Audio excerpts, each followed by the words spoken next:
आए कन्या गुरुकुल वाले नहीं जुड़े लगता है कोई बात में। हमने आरंभ करते हैं। ओम सहना भवतु सहनौ भुनक्तु परभावहै तेजस्विनावधीतमस्तु मा विद्विषावहै। ओम शांति शांति शांति। तृतीय प्रकरण के अंतर्गत अभी प्रयत्न पर चर्चा चल रही है। उसमें भी आभ्यंतर प्रयत्नों पर विचार चल रहा है। आभ्यंतर प्रयत्न किसको कहते हैं, कौन समझाएंगे? आभ्यंतर प्रयत्न से क्या तात्पर्य है? चलिए मैं कोशिश करूं। जी जी जी, प्रयत्न कीजिए। प्रयत्न करते हैं कि जो उच्चारण मुख के अंदर होते हैं उनको अभ्यंतर कहते हैं जी। तो उसमें मुख का पूरा दंत, मूर्धा, तालु, कंठ ये सब आ जाता है। ओष्ठ के अंदर का सब आ जाता है, क्योंकि एक बार मुंह से बात निकल गई तो उसके ऊपर उधर तो कोई स्थान मिलता नहीं है।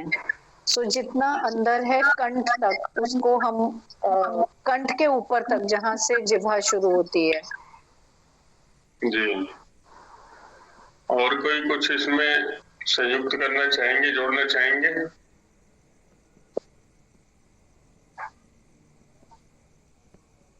हाँ जी। आभ्यंतर प्रयत्न को और कोई कुछ इसमें खोलकर समझाना चाहेंगे? जो मैं नलिनी जी ने बताया अभी, या इतना ही है सभी का? प्रयत्न किसके द्वारा होता है, अभी ये स्पष्ट नहीं हुआ है इस परिभाषा में। जिह्वा के द्वारा, जिह्वा के द्वारा, जिह्वा कर्ण के द्वारा। हाँ, कर्ण के द्वारा। जिह्वा कर्ण है यहाँ पर, तो जिह्वा के द्वारा होता है। हाँ जी, हाँ जी। तो कर्ण के द्वारा इसमें ये प्रयत्न होता है स्थान पर।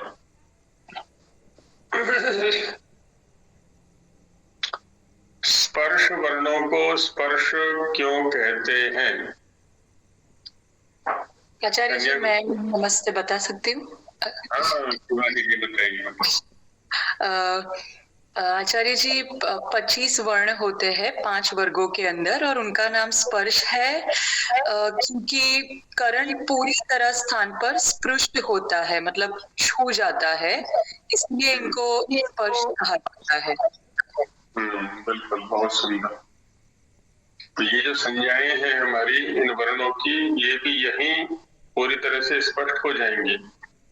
इनको स्पर्श क्यों कहते हैं, अंतस्थ क्यों कहते हैं, ऊष्म क्यों कहते हैं, ये वस्तुतः देखा जाए तो आभ्यंतर प्रयत्नों के आधार पर ही संज्ञाएं हैं उन वर्णों की।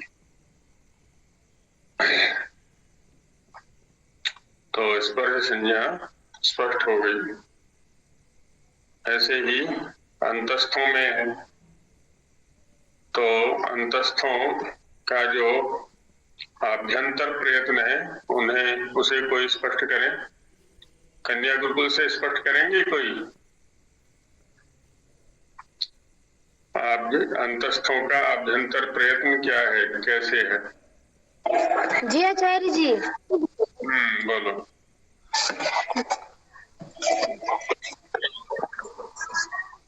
प्रश्न समझ में आ गया? आभ्यंतर प्रयत्न,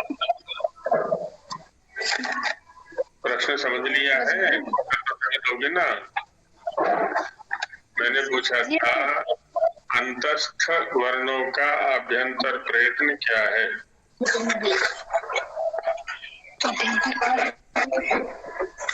आभ्यंतर प्रयत्न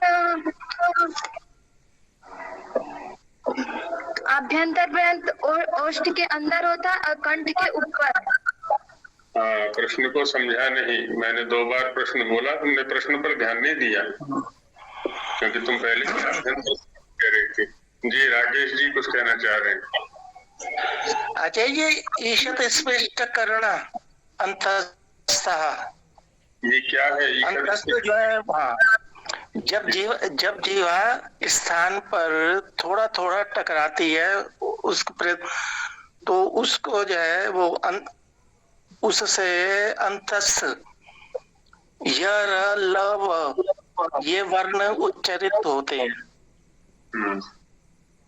देखिए यहाँ पर क्या है ना, अंतस्थ संज्ञा भी स्पष्ट हो रही है जी।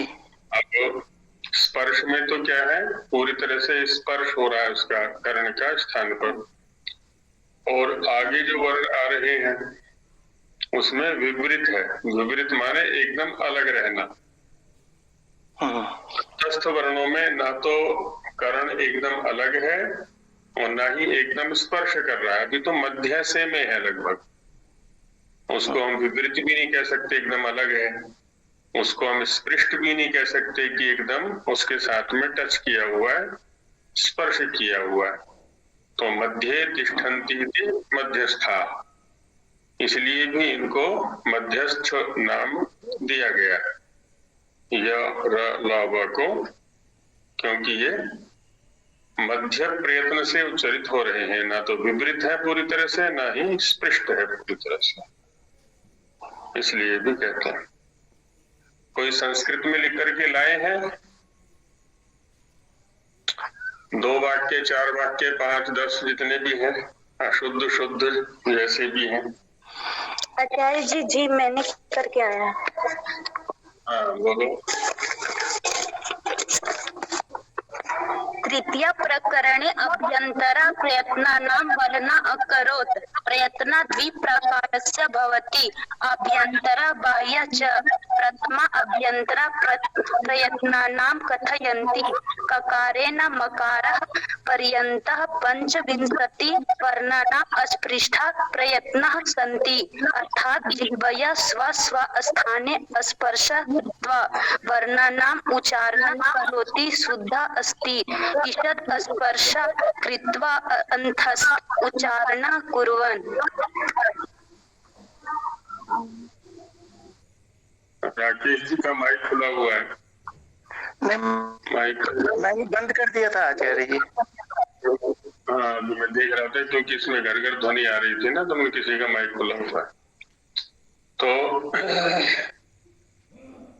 थोड़ा और अभ्यास करो अभी संस्कृत लिखने का। तुम लिख करके दिखाती नहीं हो किसी को, वहाँ जो बड़ी दीदी हैं आचार्य जी हैं उनको दिखाया करो। परिष्कार की अपेक्षा है, भाव पकड़ में आ जाते हैं, लेकिन जो शब्द जो वाक्य हम बना रहे हैं वो एकदम शुद्ध होने चाहिए, परिष्कृत होने चाहिए, और हमारे भावों को प्रकट करने में, प्रस्तुत करने में सशक्त होने चाहिए, सबल होने चाहिए, कमजोर नहीं। किन्हीं का कुछ विचारणीय है? आचार्य जी थोड़ा पिछले उसको लेकर है, तो नहीं कुछ किसी और की आवाज आ रही है बहुत सी बीच में। जी आचार्य जी, मैं एक ये चार्ट बनाने की कोशिश कर रही थी जिसमें वर्णों के हिसाब से, जैसे कवर्ग में स्थान क्या है और करण क्या है, इस तरह से एक चार्ट बना रही थी।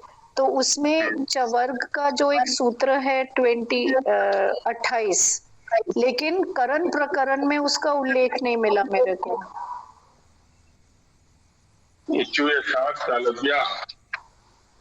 जी अब देखिए करण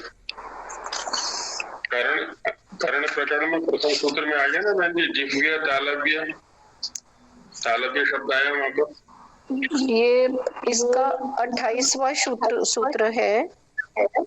जी इचु यशास्तालव्या। ये 44 44 नंबर का है ये द्वितीय प्रकरण में स्वामी जी। हाँ 44 में देखिए 44 में जिह्वा तालव्य मूर्धन्य दंत्या नाम जिह्वा करणम। वो तो नहीं, ये तो सामान्य सूत्र है, उसमें विशेष विधान नहीं है इसका। उस ये जो आप बता रहे हैं 44वां, वो एक सामान्य सूत्र है जिसमें पूरा बताया गया है कि किधर मूर्धा तालु कहाँ कहाँ होता है, वो बताया जाएगा। हाँ ठीक कह रही हैं आप। हाँ जी। तो उसके बाद 45वें में कवर्ग के बारे में है, और 46 और 47 में कर्ण है, वो टवर्ग के बारे में है। तो मेरे को तवर्ग में मिल गया, चवर्ग का नहीं मिला, अलग से दूसरे प्रकरण में सूत्र। हाँ इस प्रकरण में नहीं है उसका। हाँ और ठीक है, मुझे लगा मेरे से कुछ शायद मुझे नहीं मिल रहा, कुछ गड़बड़ है। ठीक है, थैंक यू। हाँ जी, क्योंकि उसमें करण का स्थान क्या, जिह्वा कौन से स्थान का कौन सा स्थान, नहीं जिह्वा का कौन सा अवयव जो है वो स्थान पे लग रहा है, वो क्लियर नहीं हुआ फिर। हाँ तो उसमें है जिह्वा मध्येन तालव्या नाम, ऐसा सूत्र है, दूसरे पाठ में है वो, इसमें ठीक है जी। तो मध्य भाग लिख दूं मैं? हाँ मध्य भाग लिख सकते हैं उसमें। ठीक है। तो क्योंकि अपनी क्लैरिटी के लिए वो चार्ट बना रही थी कि वो कवर्ग में करण क्या है, स्थान क्या है और प्रयत्न क्या है, वो इसके लिए वो उधर एक गैप था। जी धन्यवाद। तो मध्य में भी तात्पर्य से एक तो जिह्वाग्र एकदम अग्रभाग हो गया। हाँ जी। उपाग्र ठीक उसके समीप वाला भाग हो गया, जी अग्र के समीप। जी। और मध्य जो है थोड़ा और पीछे चला जाएगा। उसको क्या बोलेंगे? मध्य, जिह्वा मध्य। जी जी। जैसे आप य बोलिए तो य बोलते समय देखिए कहाँ हाँ जी हो रहा है। जी। और एक चीज, हाँ जी, एक और चीज पूछनी थी कि जब हम वकार के बारे में, उसका स्थान दंत है और करण ओष्ठ होगा। बिल्कुल बिल्कुल वही है। तो वैसे उसके सूत्र है शिष्टाः स्वस्थान करणाः, ऐसा करके एक सूत्र दिया हुआ है दूसरे पाठ में जी। कि इनके जो वर्ण बच गए हैं तो उनका स्थान ही उनका कर्ण भी बनता है। ठीक है। जैसे कंठ के स्तर पर चर्चा की थी हमने कि कंठ की एक भित्ति जो है वो स्थान बन रही है, दूसरी भित्ति जो है वो कर्ण बन रही है जी। एक कर्ण। और ओष्ठ में भी ऐसा ही है, एक ओष्ठ कर्ण है, एक ओष्ठ स्थान बन रहा है। हाँ तो ऐसा होता है। जी जी धन्यवाद। जी हाँ जी। आचार्य जी नमो नमः आचार्य जी। नमो नमः। अहमपि किंचित् वक्तुं कामोऽस्मि अस्मिन् विषये। उच्यताम्। संस्कृत भाषायां कथितुम् इच्छामि। अस्मिन् प्रकरणे, अस्मिन् तृतीये प्रकरणे आचार्येण प्रयत्नः कथितः। आचार्येण प्रयत्नः कथितः। प्रयत्नः प्रयत्नो द्विविधः। तत्र आभ्यन्तरः प्रयत्नः, बाह्यः प्रयत्नः। आभ्यन्तर प्रयत्न विषये आचार्येण कथितं तत् आभ्यन्तरः प्रयत्नः मुखे आस्ये भवति। अस्मिन् विषये कथितं यत् मुखे कंठस्य उपरि भागात् ओष्ठ यत् प्रयत्नो भवति तत् आभ्यन्तरो प्रयत्नः कथितः। तत्र स्पृष्टकर्णः स्पर्शः। अस्मिन् सूत्रे कथितं यत् स्पर्शः वर्णः येषाम् उच्चारणे उच्चारणस्थानं कर्णेन स्पृष्टः ते वर्णः स्पृष्टकर्णः उच्यन्ते। तत्र ईषत् स्पृष्टकर्णः अन्तस्थः। अस्मिन् सूत्रे कथितं यत् अन्तस्थः वर्णः य र ल व इति एतेषां वर्णानाम् उच्चारणे तेषाम् उच्चारण स्थानं करणेन ईषत् स्पृष्टमस्ति, अतः ते वर्ण ईषत् स्पृष्ट करणः कथितः। शोभनम्, अतिशोभनम्। यत् प्रयत्नः शब्दः पुंसि वर्तते, अतः यः प्रयत्नः सः प्रयत्नः सः इति वक्तव्यमासीत्। यत् तत् इति व्यक्तम्। कामिनी जी कुछ कहना चाह रही थी, कामिनी जी ने हाथ उठाया था। नमो नमः आचार्य जी। ओम नमो नमः, स्वागतम् जी। अपि एक शंका वर्तते, अत्र एक शब्दस्य प्रयोगः वर्तते द्विविध, परन्तु कश्चित् स्थाने द्विधा अपि शब्दस्य प्रयोगः वर्तते। द्विधा द्विध च कः भेदः वर्तते अत्र? प्रश्न। द्विविधा शब्दे बहुव्रीहि समासः वर्तते। द्वे विधे यस्य सः द्विविधः। विधा नाम प्रकारः एवमस्ति। अथ च द्विधा शब्दे धा प्रत्ययो वर्तते, है न? संख्याया विधार्थे धा। संख्यावाचिनः ये शब्दाः भवन्ति, यदा ते प्रकारे अर्थे भवन्ति तदा धा प्रत्ययो भवति। द्विधा कार्यं करोति, त्रिधा कार्यं करोति। तथैव प्रयत्नो नाम एका क्रिया, करणेन स्थाने या क्रिया क्रियते, प्रयत्नं क्रियते, सा क्रिया अत्र प्रयत्न शब्देन उच्यते। चेतस्याः क्रियायाः कृते एव प्रयत्न शब्दः चेत् तस्यैव द्वैविध्यं ज्ञापयितुं द्विविधः अथवा द्विधा इति उभयथापि वक्तुं शक्यते, है ना? यहाँ पर द्विविधा में बहुव्रीहि समास कर दिया है और द्विधा में द्वि शब्द से सीधा धा प्रत्यय कर दिया है। दोनों का अर्थ एक ही रहेगा। समासः किं वर्तते? द्विधा द्विधा समासः नास्ति, तद्धितान्तः शब्दः। तद्धितान्तः शब्दः वर्तते संख्याया विधार्थे धा। द्विधा अर्थात द्विप्रकारं यस्मिन्नपि लिंगे कस्मिन्नपि लिंगे वक्तुं शक्यते। द्विप्रकारा क्रिया, द्विधा द्विप्रकारः प्रयत्नः द्विधा, द्विधा इति वा द्विविधः इति वा उभयथापि वक्तुं शक्यते। दोनों प्रकार से कह सकते हैं इसको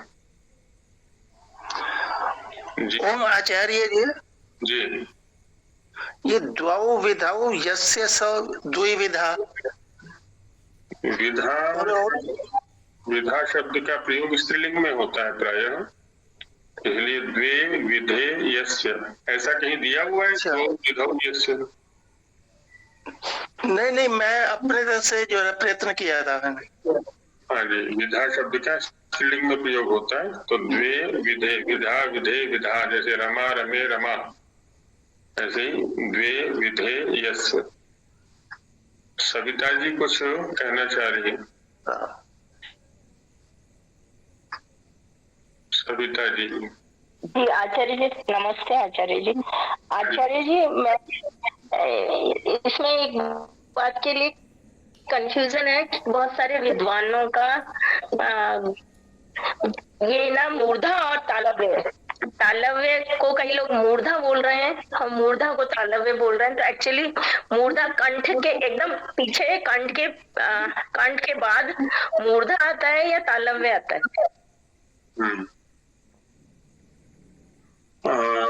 शंका का आधार क्या है आपका?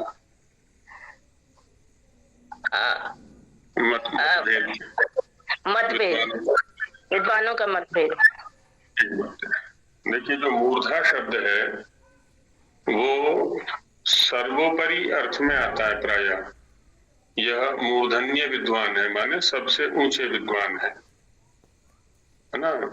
तो स्थानों में जो सबसे ऊपर है, केंद्र में है, वो हो गया मूर्धा। वो बता देगा हमें ट वर्ग, जहां से ट अब जीव का जहां भी स्पर्श हो रहा है तो वो मूर्धा है। कौन क्या कह रहा है वो एक अलग पक्ष हो जाता है, लेकिन व्यवहार में हमें क्या प्राप्त हो रहा है ना, उससे हम निश्चित कर लें। तो ट अब देखिए बोल करके जिह्वा बताएगी पीछे पीछे जा रही है, मतलब पीछे की तरफ जा रही है, जहां भी जा रही है बस वही मूर्धा है। आप देखिए उच्चारण करके। पर ये डायग्राम भी है ना, लेबलिंग भी लोगों ने मतलब अलग अलग लेबलिंग भी, मैंने बहुत सर्च मारी इसमें, करीबन गूगल पे भी बहुत मैंने विद्वानों को सर्च मारा, तो 200 के करीब सब अलग अलग अपनी ढबली बजा रहे थे। कोई तो ऐसा लग रहा था पता नहीं, कंफ्यूज हो गए थे। आज मतलब मेरा भी उधर ही जाता है, पीछे ही जाता है, और चा वर्ग के लिए आगे आता है, तालव्य आगे की तरफ आता है, दांत के बिल्कुल पीछे। वही तालु है। देखिए उनका मतभेद का कारण क्या वो भी मैं बता दूंगा अभी पहले स्थानों को स्पष्ट कर लीजिए आप। ट ये बता रहा है कि मूर्धा यहाँ पर है, और च है ना, ये बता रहा है कि तालु यहाँ पर है। तो व्यवहार से हम स्पष्ट कर सकते हैं इसको। और जो मतभेद है उनका मतभेद का आधार, हालांकि गूगल पर क्या है वो मैंने देखा नहीं, हमने तो जो शास्त्रों में है उसी को देखा है। उनके मतभेद का आधार प्रायः जो ये वर्गीकरण है यहाँ पर उसको बना लेते हैं वो, है ना। जैसे कवर्ग पहले उच्चरित हो रहा है, माने अंदर से बाहर की ओर आ रहे हैं, तो पहले कवर्ग है, कवर्ग चूंकि कंठ है अथवा जिह्वामूलीय है तो वो पहले आ गया। अब आचार्य ने उसके बाद टवर्ग को रखा है, नहीं चवर्ग, कु चू टू तू पू, कवर्ग चवर्ग टवर्ग तवर्ग पवर्ग, ये क्रम है। अब चवर्ग को पहले रखा है तो कवर्ग के बाद चवर्ग का स्थान होना चाहिए, उसके बाद टवर्ग का स्थान होना चाहिए, उसके बाद तवर्ग का, उसके बाद पवर्ग का। अंदर से बाहर की ओर आ रहे हैं। उनके जो मतभेद का कारण बनता है ये क्रम बनता है, क्योंकि क्रम का चिंतन उन्होंने केवल स्थान के आधार पर किया है, करण की ओर ध्यान नहीं गया। करण की सहायता के बिना केवल स्थान से उच्चारण नहीं हो सकता। ये ठीक है कि स्थान क्रम अंदर से बाहर की ओर है, कंठ से आरंभ होकर के या उरह स्थान से आरंभ होकर के और ओठ पर्यंत ऊपर के भाग में या पीछे वाले भाग में स्थान है सारे के सारे, कर्ण नीचे की ओर है। स्थान की दृष्टि से देखें तो चवर्ग का जो स्थान है वो पहले होना चाहिए। उपलब्धि की दृष्टि से तो उपलब्धि चवर्ग की पहले नहीं होगी। क्यों? क्योंकि कंठ के लिए ठीक है, जिह्वा ये कवर्ग के लिए ठीक है, जिह्वा मूल से उसकी उपलब्धि हो गई या कंठ से उसकी उपलब्धि हो गई, वहां कोई विवाद नहीं है। अब जब हम आगे की ओर बढ़ते हैं, अंदर से बाहर की ओर बढ़ते हैं, तो कंठ के बाद मूर्धा का स्थान है ऊपर की ओर, लेकिन कर्ण के स्तर पर जब हम सोचते हैं तो जिह्वा मूल के बाद जिह्वा मध्य का स्थान है, क्योंकि टवर्ग के उच्चारण में तो जिह्वा के अग्रभाग का या जिह्वा के उपाग्र भाग का प्रयोग होना है, जबकि चवर्ग का जो उच्चारण है वो जिह्वा के मध्य से होना है। और जिह्वा मूल की अपेक्षा जिह्वा क्रमिक दृष्टि से देखेंगे तो जिह्वा मूल के बाद में जिह्वा मध्य का क्रम आएगा, उसके बाद जिह्वा का उपाग्र या अग्रभाग आएगा। तो स्थान की दृष्टि से मूर्धा पहले है, तालव्य तालु जो है बाद में है। कर्ण की दृष्टि से देखें तो तालव्य वर्णों का उच्चारण का जो करण है, साधन है, वो पहले है क्योंकि जिह्वा मध्य है उसका, और मूर्धन्य वर्णों का जो करण है, साधन है उच्चारण का, जिह्वोपाग्र अथवा जिह्वाग्र, वो बाद में है। तो यहाँ उपलब्धि क्रम से वर्णों को रखा गया है। तो उपलब्धि जो होगी निश्चित रूप से चवर्गी की पहले होगी, क्योंकि उसका करण पहले है, और जो मूर्धन्य वर्ण है स्थान की दृष्टि से पहले होना चाहिए। उपलब्धि क्रम की दृष्टि से देखेंगे तो वो बाद में आएंगे, क्योंकि उसकी उपलब्धि जिह्वा के अग्रभाग या उपाग्र भाग से होगी। तो इसमें कुछ संदेह का आधार और समाधान का आधार स्पष्ट हुआ सविता जी? जी हाँ, आज पहली बार हुआ बस मुझे। इतने सारे चर्चा हुई थी इस विषय पर, लेकिन कभी भी स्पष्ट नहीं हुआ, आज हुआ आचार्य जी, धन्यवाद। पहली बार मुझे आंसर में मेरी भी यही शंका थी कि च का जो जिस ऑर्डर में आ रहा है वो बाद में आना चाहिए ट के जो जिह्वा स्थान है, तो वो भी स्पष्ट हो गया। वो मेरा एक ये भी शंका थी, लेकिन ये स्पष्ट हो गया इनके इससे। बिल्कुल, तो कोई नहीं, खुल के चर्चा किया करें, उसमें कोई नहीं। हाँ जी, और किन्हीं की कुछ है विषय चर्चा के लिए? कुछ लोग मौन धारण करके रखते हैं, मुनि बन के रहते हैं। मुनि कक्षा में मुनि बन के नहीं रहना है। देखिए, जब ये जो चल रहा है ना, हमारा जप चल रहा है, जो योग दर्शन में आया ना, तज्जपस तदर्थ भावनम, और स्वामी जी महाराज ने भी इसको बड़े स्पष्ट शब्दों में कहा हुआ है। तो जप जो क्रिया है वो शब्द की है। जप धातु जो है ना, व्यक्तायाम वाची मानसे च, तो हम योग दर्शन कार्य के अनुसार उसका स्वरूप स्पष्ट करते हुए, किसी भी शब्द का स्वरूप स्पष्ट करते हुए उसके अर्थ तक पहुंचने का प्रयास किया करते हैं जप के माध्यम से। तो ये जो कक्षाएं चलती हैं, ये जो चर्चाएं चलती हैं, सब जप के अंतर्गत है ये, क्योंकि शब्द माध्यम बनता है हमारा दोनों पक्षों का, और दोनों पक्ष मिल करके उसके स्वरूप पर और उसके पहुंचने का प्रयास किया करते हैं।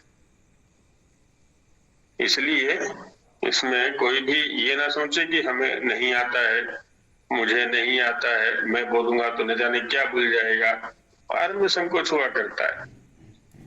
तो चर्चा में भाग लिया करें। मैं नाम लेते हुए संकोच भी करता हूं, क्योंकि सभी लोग बड़े बड़े हैं, तो सबकी अपनी अपनी स्थितियां हैं। तो आगे बढ़ करके, है ना, लाभ तभी होगा। अपनी शंकाओं को रखा करें, यहाँ पर खुल के रखें। गुरुजी, जी रजनी जी कुछ कहना चाह रही है। तालुनी भवः तालव्यः, जी मूर्धनि भवः मूर्धन्यः, मुखे भवः किमस्ति? मुख्यः मुख्यः जी, यत्र होकर के वही बनेगा। जी हाँ जी, शिवानी जी कुछ कहना आचार्य जी, यहाँ पे जो प्रयत्नो बोलते हैं, तो प्रयत्नो ऐसे हर बार हम देखते हैं, ऐसा क्यों बोलते हैं? यत्नो खाली क्यों नहीं बोल सकते? हाँ, जब प्रयत्न का प्रकरण आरंभ हुआ था, वहां पर भी इस पर चर्चा की थी कि न्याय दर्शन का एक सूत्र है, इच्छा द्वेष प्रयत्न, वहां पर है सुख दुख ज्ञानानि आत्मनो लिंगम। दार्शनिकों ने प्रयत्न शब्द का ही प्रयोग वहां पर किया हुआ है। आत्मा के स्तर पर, है ना, आत्मा के गुण के रूप में इसका वहां पर कथन किया गया है, और आत्मा के स्तर पर जो प्रयत्न होता है उसका जो प्रकटीकरण है वो हमारे स्तर पर होता है। हालांकि इंद्रियों के स्तर पर जो है वो चेष्टा है, इंद्रियों के द्वारा जो क्रिया की जाती है वो है चेष्टा। पर शब्द का आरंभ, जैसा हमने आरंभ में देखा था, आत्मा बुद्ध्या समेत्यार्थान, वहीं से आरंभ हुआ था। तो वहां के प्रयत्न का आरोप हमने यहाँ कर दिया है, तो इसको भी प्रयत्न ही कह दिया है। यत्न शब्द थोड़ा सामान्य सी स्थिति में आ जाता है। प्र जो उपसर्ग है वो प्रारंभ अर्थ में भी आता है। प्र माने प्रारंभ, प्रारंभ में भी प्र लगा हुआ है ना। प्रकरण, प्रक्रिया, तो यहाँ क्या है ना, किसी चीज का जो आरंभिक बिंदु होता है उसमें उसको द्योतित करने के लिए, उसको प्रकाशित करने के लिए भी हम प्र उपसर्ग का प्रयोग कर दिया करते हैं। तो किसी भी यत्न का आरंभ कहाँ से होगा? आत्मा के स्तर पर। तो इसलिए उसको प्रयत्न ऐसा बोल दिया जाता है। बाकी सब यत्न हो सकते हैं, आत्मा के स्तर पर वो प्रयत्न होगा, माने यत्न का आरंभ होगा, प्रारंभ होगा, इसलिए उसको प्रयत्न बोल देते हैं। धन्यवाद आचार्य जी। आचार्य जी, एक और प्रश्न है कि जैसे आप जो समास बोलते हैं बीच में, तो वो अगर एक बार पढ़ने हो तो कौन सी पुस्तक से कर सकते हैं वो? अच्छा, हाँ, समासों का जो विश्लेषण है वैसे यहीं से एक पुस्तक छपी हुई है, शिक्षा शास्त्रम करके। उसमें प्रत्येक शब्द के समास दिए गए हैं और कक्षा में भी पूछ सकते हैं। यदि कोई समास समझ में नहीं आ रहा है तो उसकी चर्चा कर लेंगे हम, उसको पुनः बताया जा सकता है, उसमें कोई नहीं है। क्योंकि यहाँ जो हमारे परस्पर चर्चा से जितना स्पष्ट हो जाएगा, है ना, ग्रंथ में भी हो तो सकता है, लेकिन वहां पर भी समझना तो पड़ेगा ही हमें।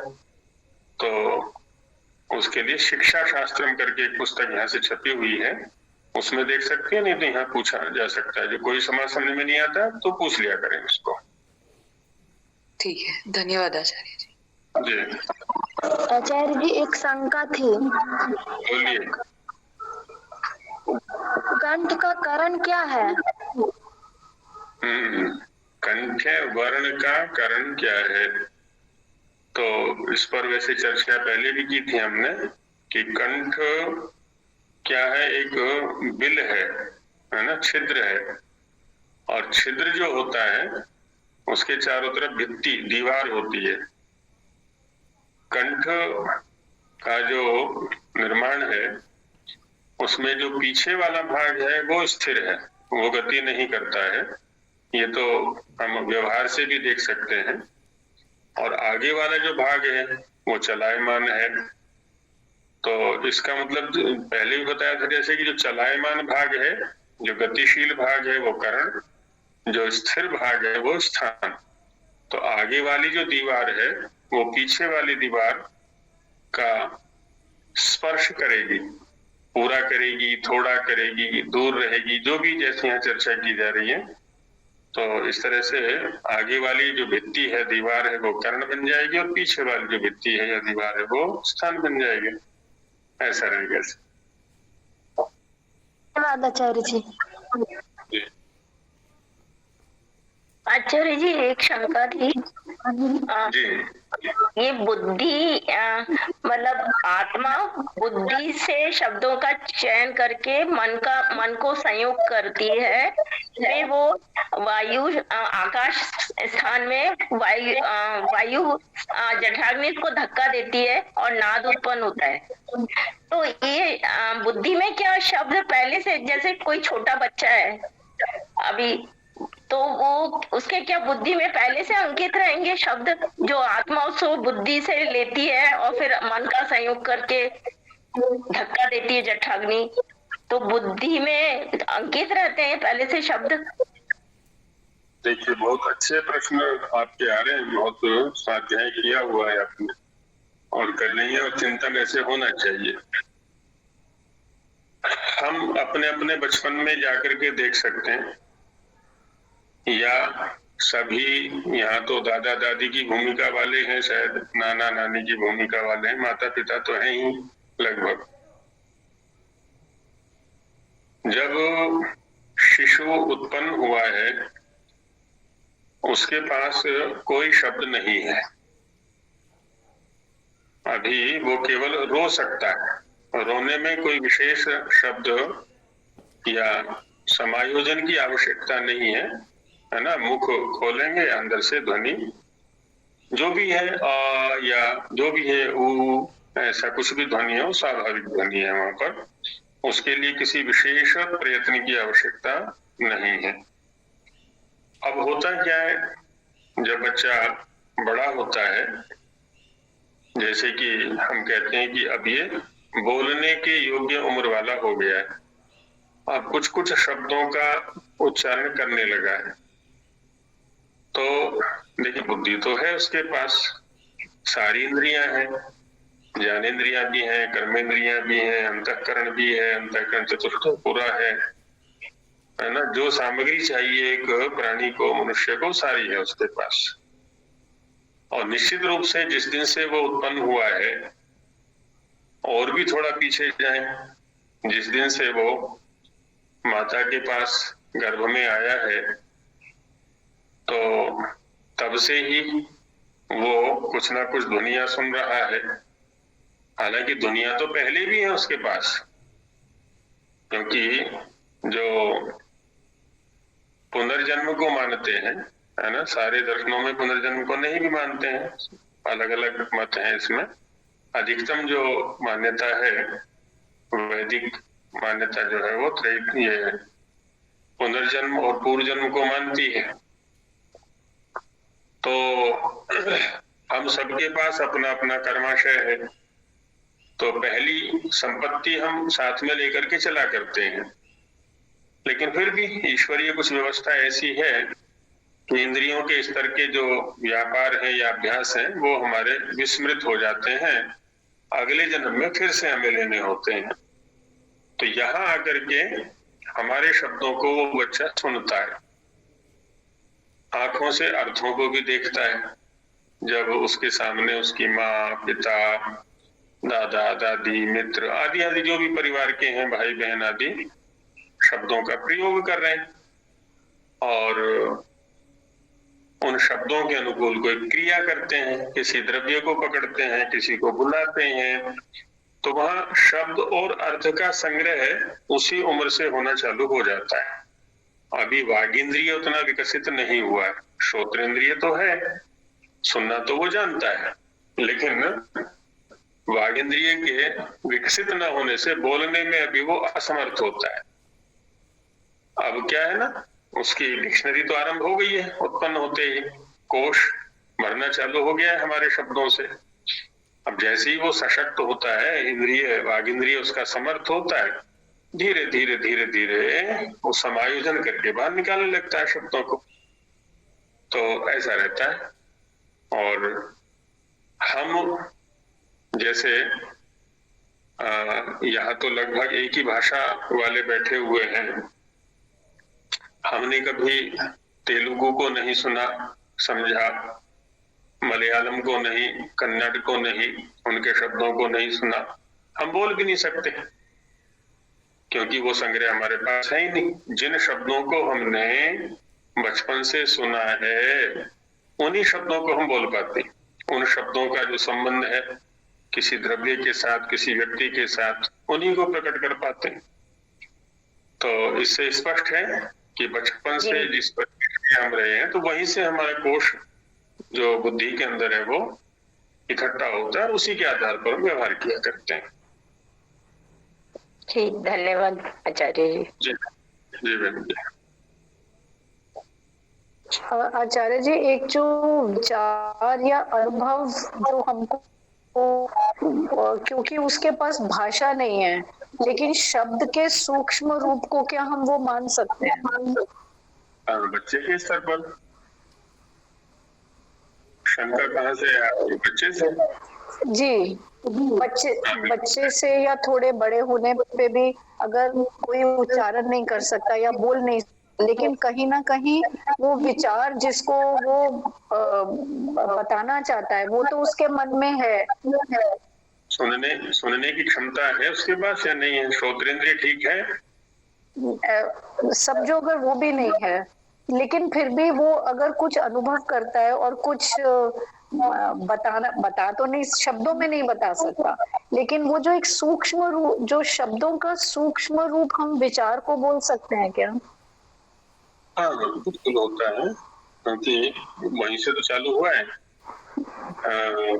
देखिए उपनिषद में भी एक क्रम दिया हुआ है, यत् मनसा तद्वाचा वदति यद् वाचा वदति कर्मणा करोति यत् कर्मणा करोति तत् अभिसंपद्यते।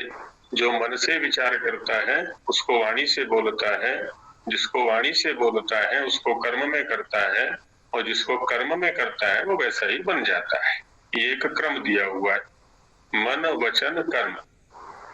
और दूसरा नीतिकारों ने भी सत्पुरुष और असत्पुरुष की परिभाषा दी हुई है। मनस्येकम वचस्येकम कर्मण्येकम सतात्मनाम मनस्यन्यद वचस्यन्यद कर्मण्यन्यद दुरात्मनाम। कि सज्जन वह कहलाते हैं, सदाचारी वो कहलाते हैं जिनके मन वचन और कर्म तीनों में एक होता है। दुरात्मा या दुष्ट लोग वो कहलाते हैं जिनके मन वचन और कर्म में अलग अलग होता है। यहाँ एक क्रम दिया हुआ है। पहले मन, मन क्या है? विचार का साधन।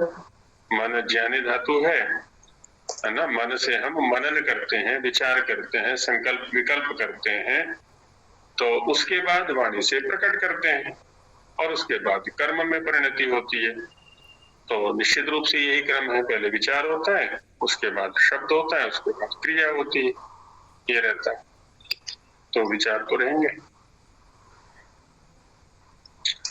जी धन्यवाद। आचार्य जी, ये जो आपने जो बताया उस कि पहले श्रवण एक्टिव होता है, तो इसका मतलब जब ही जो बहरा होता है वो ही गूंगा होता है।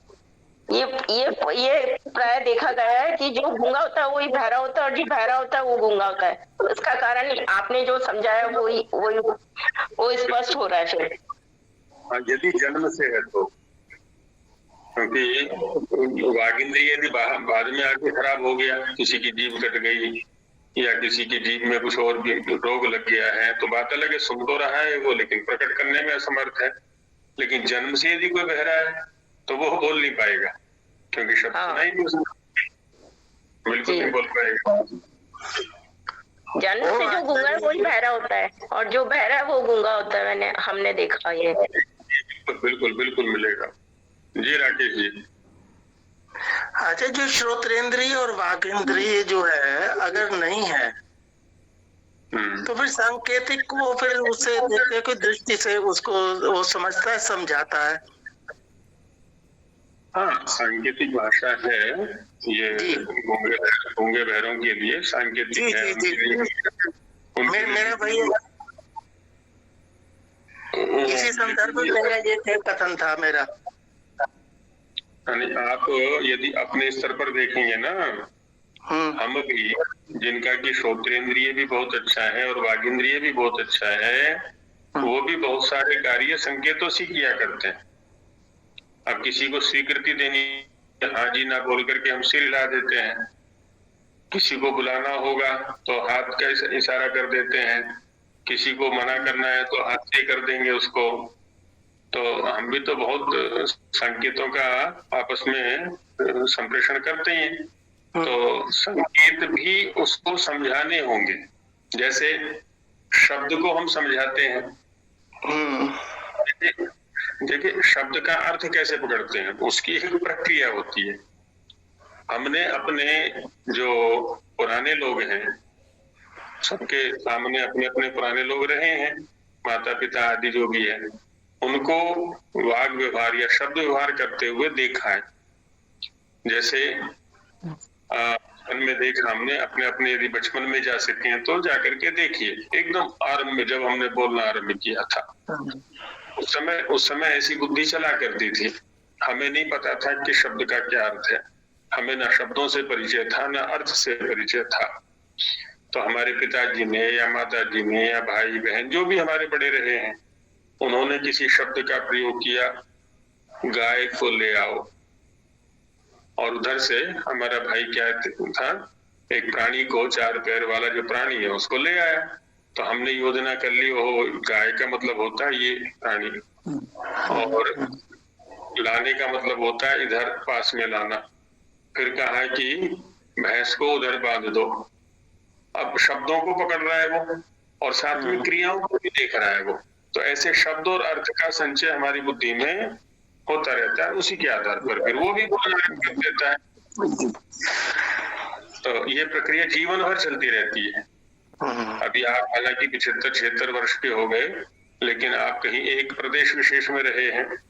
अब कल को आपको उधर कर्नाटक में चले जाएं या उधर केरल आदि में चले जाएं, वहां अलग शब्दों को पकड़ेंगे आप, वहां की भाषा के जो शब्द है ना वैसे ही पकड़ेंगे, ठीक जैसे बचपन में पकड़ रहे थे कि है ना, ओहो इसने ये शब्द बोला है, इसका मतलब है ना, इसका मतलब ये इस पदार्थ को लेके आया, तो इस शब्द का मतलब ये होता है। यहाँ पर हमारे यहाँ तो ये कहते हैं, इनके यहाँ ये कहते हैं।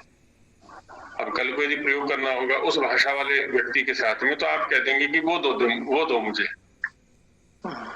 तो जैसे एक शब्द है गाली। अब गाली, अब इधर तो गाली अब शब्द के लिए आता है उत्तर भारत में या हिंदी भाषियों में। तेलुगु में गाली शब्द हवा के लिए आता है, गाली हवा। गाली चल रहा है ना, गाली चल रहा है, इधर का मतलब है गाली गलौज चल रहा है आपस में। उधर है तो गाली चल रहा है माने हवा चल रहा है। तो अब उधर जाके प्रयोग करेंगे या प्रयोग करते हुए देखेंगे, फिर आप भी वैसे ही प्रयोग करने लगेंगे। सबके साथ ऐसे ही होता है, ऐसी कोशिश करता है। तो ये चलता है भाषा। अभी थोड़ा और चलते हैं आगे, देखते हैं कितने लंबी यात्रा में हम साथ साथ रहेंगे।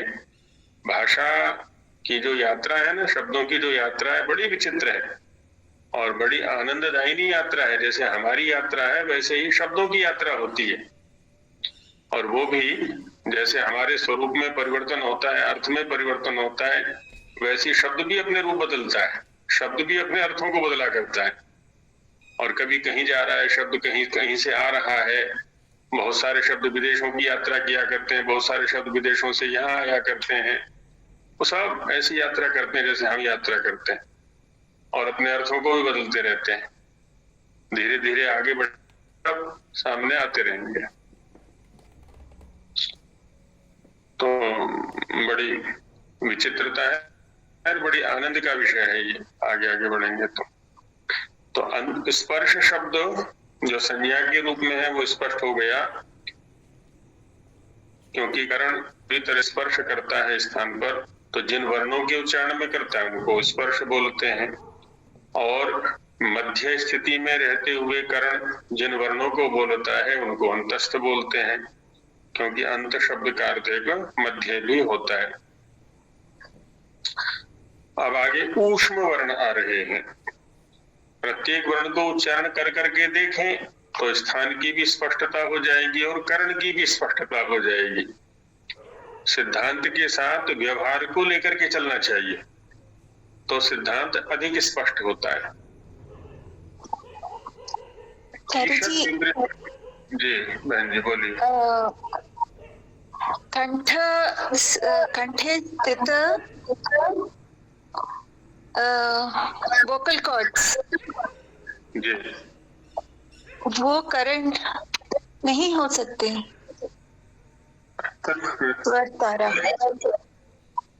ठीक बात है।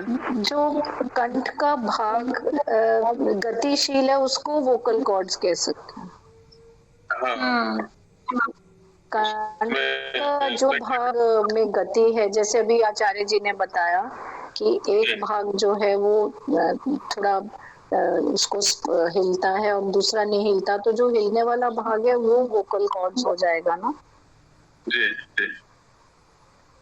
इसमें ये क्या करें, जब हम कहीं से शब्दों को उठाते हैं, क्योंकि ये सब क्या है ना, पारिभाषिक शब्द वर्ड्स होते हैं। अब जैसे वोकल कॉर्ड बोला आपने, ये अब ये शब्द जहां से उठ रहा है देखें कि वह किस अर्थ में प्रयोग में आ रहा है। उसके आधार पर फिर यहाँ जो चर्चा चल रही है उसके साथ तुलनात्मक अध्ययन करें उसका।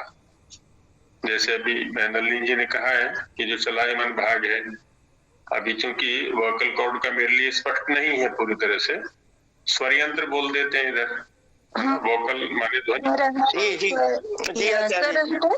यह स्वर तारा, स्वर तारम। हाँ जी, तो वो है। अब वहाँ किस तरह से उसको परिभाषित कर रखा है थोड़ा ये देखना पड़ेगा।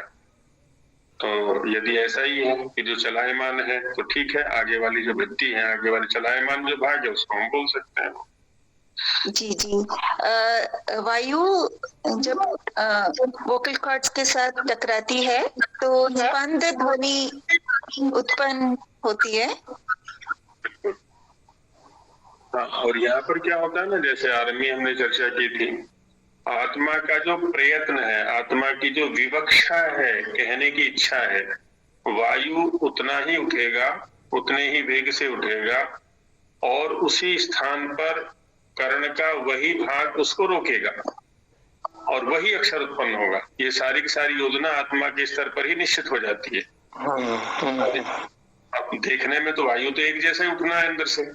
यदि वायु के स्तर पर चिंतन करेंगे तो वायु तो वही है, लेकिन ध्वनि अलग अलग है प्रत्येक वायु के लिए, वो प्रयत्न के साथ और विवक्षा के साथ। तो आत्मा को जिस वर्ण की विवक्षा होगी और जितना प्रयत्न वहां किया जाएगा तो उसी विवक्षा के अनुसार, उसी प्रयत्न के अनुसार वहां उस स्थान विशेष पर वायु जो है ना टकराएगा और कर्ण का वह भाग है ना उसका अवरोध करेगा और वही ध्वनि उत्पन्न होगी और कोई ध्वनि उत्पन्न नहीं होगी। कभी कभी हो जाता है कि हम जब एक साथ कई क्रियाएं करना चाहते हैं, जैसे लिखते समय कुछ का कुछ लिख जाते हैं, बोलते समय कुछ का कुछ बोल जाते हैं, क्योंकि हमारे है ना मन के अंदर क्या है ना, दो तीन विचार एक साथ चल रहे होते हैं। तो कभी किसी विचार के अनुसार ध्वनि निकल जाती है, कभी किसी विचार के अनुसार ध्वनि निकल जाती है, थोड़ा वो बाधा सी हो जाती है। कई बार ऐसे लिखने में भी हो जाया करता है। तो इसलिए कहा जाता है मनोयोग पूर्वक क्रिया करें। जिस क्रिया को कर रहे हैं मन का योग वही होना चाहिए, इधर उधर ना जाने दे मन को। एकाग्र होकर के हम किसी भी क्रिया को करें। एकाग्र माने एक है, अग्र माने प्रधान, अग्र शब्द यहाँ पर प्रधान रूप में आ जाएगा। एक है प्रधान जिसमें वह हो गया एकाग्र। तो एक समय में एक विषय को प्रधान बनाए तो वह विषय या वह क्रिया अच्छी प्रकार संपन्न कर सकते हैं। एक साधे सब सदे, सब साधे सब जाए। अब छोटे माने सरल भाषा में जो है ना बड़े दार्शनिक तत्व बता रखे हैं हमारे पूर्वजों ने। एक साधे सब सधे, सब साधे सब जाए। तो यदि हम एक को प्रधान बना करके उसको साधने का प्रयास करते हैं तो सब सध जाता है, और यदि एक ही काल में सबको साधने का प्रयास करेंगे तो सब जाए, सब कुछ हो जाता है, एक भी नहीं सधता है उसमें। ये कहा है। तो आचार्य जी मन को संयोग करने से मन की क्या भूमिका रहती है इस समय? अभी क्या है ना, हम चर्चा में जो होता है खैर विषय से विषय निकलाई करते हैं। पहले भी उपनिषद के भी वाक्य उद्धृत किए थे और नीतिकार का भी किया था। अब होता है क्या ना, अंतःकरण चतुष्टय। अंतःकरण चतुष्टय माने करण माने साधन, इंद्रिया, अंदर की इंद्रियां हैं। तो अंदर की इंद्रियों से आत्मा काम लेता है। बुद्धि में है ना, बुद्धि को एक डिक्शनरी की तरह देख सकते हैं, उसमें शब्द भी हैं, अर्थ भी हैं, वो इकट्ठा करता रहता है सबको, जो भी मिला सबको इकट्ठा करता रहता है अपने पास में। मन विवेचन का काम करता है, थोड़ा छटाई का काम करता है ना। इसलिए कहा जाता है संकल्प विकल्पात्मकम मन। मन जो मन का जो स्वरूप बताया दार्शनिक ने, संकल्प और विकल्प करने वाला। अब ये एक अलग बात है, अलग अलग दर्शनों में कोई दर्शनकार केवल बुद्धि से काम चला रहा है, कोई चित्त से काम चला रहा है, और कोई जो है मन से काम चला रहा है, कोई बुद्धि से काम चला रहा है। तो एक ही शब्द के द्वारा वो सारी क्रियाएं कराते हैं वहां पर। तो मन मनन का साधन है ना, मन्यते अनेनैति मनः, मनन कह लें, चिंतन कह लें, उसका जो साधन है ना, वो मन है। तो बुद्धि से उठा करके, इसलिए मन को बाद में रखा हुआ है, बुद्धि से उठा करके मन को देते, मन फिर आगे इंद्रियों को दे देता है, ऐसा रहता है। सोमदत्त जी कुछ कहना चाह रहे हैं शायद। हाँ जी आचार्य जी, मैं इसमें एक शब्द आया है आत्मा, तो आत्मा के लिए का ये है कि मैं शब्द दो मात्रा वाला, मैं शब्द जिस अस्तित्व के लिए प्रयोग होते हैं वही अस्तित्व, उसी अस्तित्व का नाम आत्मा है। तो क्या ये हाँ जी बिल्कुल बिल्कुल, ये सही है एकदम। पर इसमें भी क्या है ना भाषा जी, अभी मुझे ये नहीं पता है कि दार्शनिक स्तर पर किसकी कितनी गति है क्योंकि मैं शब्द का प्रयोग बहुत प्रसंगों में होता है। जैसे है ना, आज मैं कैसा लग रहा हूँ, कपड़े पहन करके व्यक्ति पूछते हैं कि नहीं। अब यहाँ भी मैं शब्द का प्रयोग कर रहे हैं, तो यहाँ ये शरीर के लिए, ये तो शरीर के लिए हो गया जी।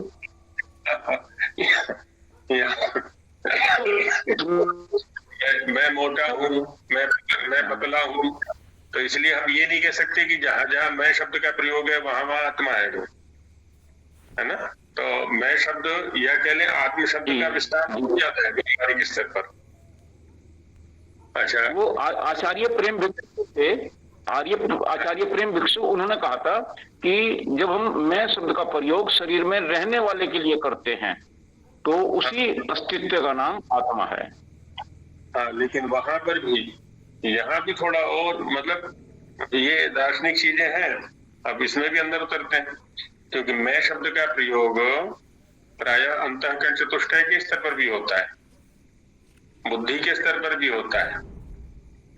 तो इसलिए जैसे जैसे हम जैसे जैसे शब्दों पर, उनके अर्थों पर चिंतन करेंगे और चिंतन करेंगे तो फिर अंदर अंदर उतरते चले जाते हैं कि वस्तुतः मैं कौन है, और नहीं तो मैं तो बाहर भी फैला पड़ा है ना।